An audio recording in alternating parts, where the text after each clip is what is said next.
कोकणातील प्रत्येक घडामोडींचे लाईव्ह अपडेट पाहण्यासाठी आताच कोकण कटा न्यूजच्या सर्व सोशल मीडियाच्या प्लॅटफॉर्मला लाईक, फॉलो आणि सबस्क्राईब करा. गुहागरमध्ये एक दुर्दैवी घटना घडली आहे. गुहागर बीच वरचापाट येथे समुद्रात बुडून एका पर्यटकाचा मृत्यू झालाय. गुहागर बीच वरचापाट परिसरात आज शुक्रवार दिनांक 27 डिसेंबर दुपारी सुमारे 1 वाजण्याच्या सुमारास समुद्रात बुडण्याची दुर्दैवी घटना घडली. एकाच कुटुंबातील वडील, आई आणि मुलगा आणि सोबतच भाची असे 4 जण गुहागर समुद्रात पोहायला उतरलेले असताना अचानक ते प्रवाहात अडकले आणि या घटनेची माहिती मिळताच स्थानिक नगरपंचायतच्या लाईफगार्डनी तत्काळ धाव घेत आई आणि मुलाला सुरक्षितपणे बाहेर काढलंय. मात्र वडिलांना वाचवण्यात अपयश आलंय. उपचारापूर्वीच त्यांचा पाण्यात बुडून मृत्यू झालाय. ही घटना घडत असताना गुहागरमधील सोशल मीडिया इन्फ्लुएन्सर अक्षय पवार आणि त्यांची टीम देखील त्याच ठिकाणी होती. घटना घडत असताना तातडीनं त्यांनी मदतीसाठी संपर्क केला आणि मदत आल्यानं आई आणि मुलाचे प्राण वाचलेत आणि सोबतच भाचीचे प्राण वाचलेले आहेत. मात्र अमोल मुत्ते यांना वाचवण्यात अपयश आलेलं आहे. जर स्थानिक नागरिक आणि अक्षय पवार त्या ठिकाणी नसते तर कदाचित अजून मोठी दुर्घटना घडली असती. मात्र या सर्वांच्या आणि गुहागरमधील वरचापाट येथील असलेल्या स्थानिक नागरिकांच्या मदतीनं तिघांचे प्राण वाचवण्यात यश आलंय. अचानक आलेल्या जोरदार लाटांमुळे हे पर्यटक अडचणीत सापडले होते. परिस्थितीचं गांभीर्य ओळखून स्थानिकांनी तात्काळ मदतीस धाव घेतली. सर्व पर्यटकांना सुरक्षितपणे बाहेर काढलंय. या घटनेत अमोल मुत्ते राहणार मुंबई वय 42 यांचा दुर्दैवी मृत्यू झालाय. नमस्ते अक्षय पवार. नमस्ते, मी अक्षय पवार. तर आज दिनांक 27/12/2025 रोजी पर्यटकांची खूप गर्दी होती गुहागर बीचवर आणि वरच्या पाटात सहज मी फेरफटका मारायला आलो होतो आणि त्यावेळी 3 टुरिस्ट पाण्यामध्ये डुबताना दिसत होते.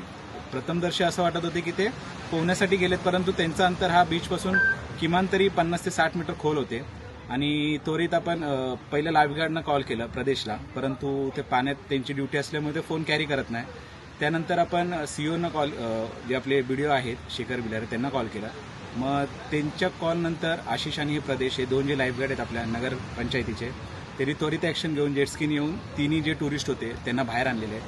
टुरिस्ट पवई ह्या भागातले असल्याचे कळालेले आहेत. आई, वडील आणि मुलगा हे 3 जण पाण्यात होते आणि त्यामध्ये वडिलांचा दुर्दैवी मृत्यू झालेला आहे. लगेच मदत आलेली आहे, परंतु कदाचित ते पाण्यामध्येच त्यांनी त्यांचे पल्स बंद झालेले आणि आता त्यांना शासकीय रुग्णालयामध्ये गुहागर इथे नेलेलं आहे आणि पुढे त्यांची तो उपचार चाललेला आहे. म्हणजे आता आम्ही माहिती घेतल्यानुसार 1 जण त्यांच्यामध्ये मयत झालेला आहे आणि आम्हाला प्रशासनाला एवढंच सांगायचं की तुम्ही जर आपण आज ब्ल्यू फ्लॅग बीचसाठी इथे मागणी करतोय तर आपल्याकडे तशा उपाययोजना पाहिजेत. भले तुमच्याकडे प्रपोजल दिले असतील लोकल बॉडीनी, परंतु जे वरचे जे प्रशासन आहे त्यांनी जोपर्यंत ते मंजूर करत नाही तोपर्यंत काहीच होऊ शकत नाही. आता बेसिक सांगायला गेलं तर इथं वॉकी टॉकीज नव्हत्या, इथं लाईफगार्डची बोट नव्हती, स्पीड बोट, जे की असणं खूप गरजेचं आहे. कारण का आपण गर्वाने जिथं सांगतो की आपला 7 किलोमीटरचा बीच आहे महाराष्ट्राचा, जो की सगळ्यात मोठा आपण क्लेम करतो, तर त्या 7 किलोमीटरच्या बीचला मेंटेन करायला तशा उपाययोजना पाहिजे, तशा आपत्ती व्यवस्थापनाच्या आपल्याला गोष्टी पाहिजे. तर त्या इथं कुठंतरी मिसिंग दिसल्या, तर जर असतील तर त्या लवकर उपयोगात आणाव्या प्रशासनाने आणि नसतील ते लवकरात लवकर उपलब्ध करून देऊया. हेच आम्ही स्थानिक ग्रामस्थांकडून किंवा गुहागरवासियांकडून विनंती आहे. धन्यवाद. यामध्ये अमोल मुत्ते यांची पत्नी वय वर्ष 40, मुलगा 13 वर्ष आणि त्यांची भाची 19 वर्ष हे सुखरूप आहेत.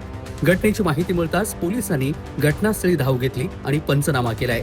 दरम्यान समुद्रातील धोकादायक प्रवाह आणि अचानक वाढणाऱ्या लाटांमुळे पर्यटकांनी समुद्रात उतरताना विशेष खबरदारी घ्यावी असं आवाहन प्रशासनाने केलंय. या घटनेमुळे परिसरात हळहळ व्यक्त होत असून पर्यटकांनी समुद्रात उतरताना अत्यंत सावधगिरी बाळगावी, लाईफगार्डच्या सूचनांचं पालन करावं आणि इशारा फलकाकडे दुर्लक्ष करू नये असं आवाहन प्रशासनाने केलेलं आहे. कोकण कट्टा न्यूज, गुहागर, रत्नागिरी.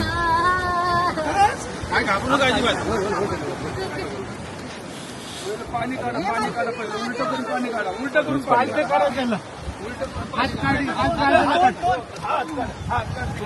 हात तिकडे घे, हात तिकडे घे, हात तिकडे कर. आता टाकला काही प्रॉब्लेम नाही, होईल होईल. सरळ करा, सरळ काय घेऊन सोनाली ॲम्ब्युलन्स म्हणून रुमाल पाहिजे.